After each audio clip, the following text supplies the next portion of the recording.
ஸ்ரீமாத்ரே நமஹ. இன்னைக்கு சௌந்தரிய லஹரியில் 95, 96வது ஸ்லோகம் பார்க்கலாம். இந்த 95வது ஸ்லோகம் படித்ததுன்னா ரணங்கள், கை காலில் ஏதோ ரணம் இருந்தாலோ புண்ணும் இருந்தாலோ ஆறும் சொல்லி பகவத்பாதால் சொல்லியிருக்காரு. இதை 45 நாட்கள் 108 தரம் டெய்லி கிழக்கு முகம் பார்த்து அமர்ந்து தேவியை நினச்சி சொல்லணும். இது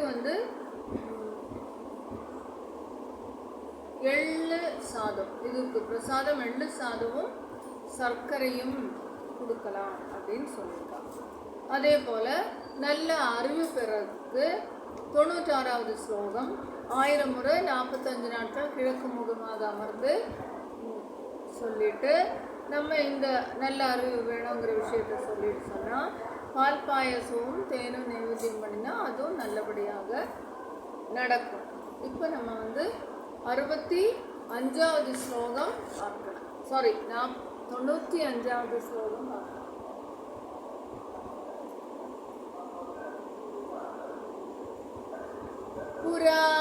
புராராதேரந்த புரமசி ததஸ்த்வச்சரணயோ புராராதே மந்த புரமசி ததஸ்த்வச்சரணயோ சபர்யா மர்யாதா தரல கரணா நாம சுலபா சபர்யா மர்யாதா தரல கரணா நாம சுலபா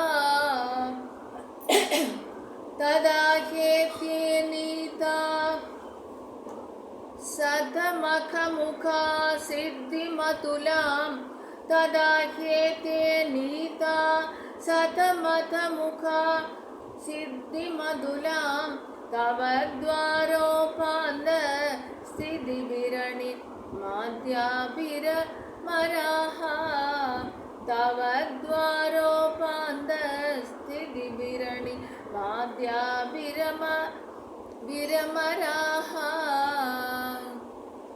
கலத்ரம் வைதாத்ரம் கதி கதி பஜந்தேன கவயஹ கலத்ரம் வைதாத்ரம் கதி கதி பஜந்தேன கவயஹ ஸ்ரீயோ தேவ்யா கோவா ந பவதி கதி கைரபிதனைஹி ஸ்ரீயோ தேவ்யா கோவா ந பவதி பதி கைரபிதனைஹி மகாதேவம் ஹித்வா தவ சதி சதீநாமச்சரமே மகாதேவம் ஹித்வா தவ சதி சதீநாமச்சரமே குஜாப்யாமாசங்க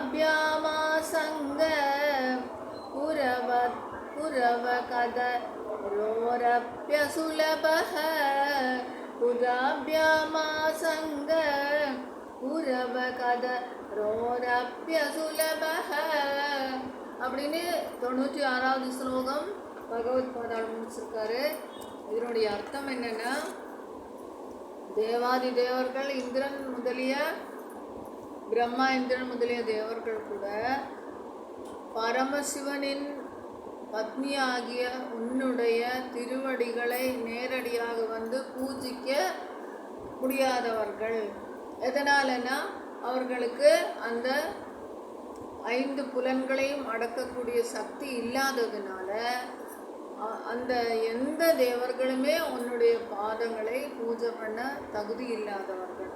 அதனால அவர்கள் என்ன பண்ணுறாங்க, வெளியில இருந்து பூஜை பண்ணி இந்திராதி தேவர்கள் அந்த பாக்கியம் கிடைக்காததினால் துவாரபாலிகளாக உள்ள அணிமாதி சித்திகளை மட்டுமே அடைந்திருக்கிறார்கள். அவங்களுக்கு அந்த பாக்கியம் கிடைக்கல.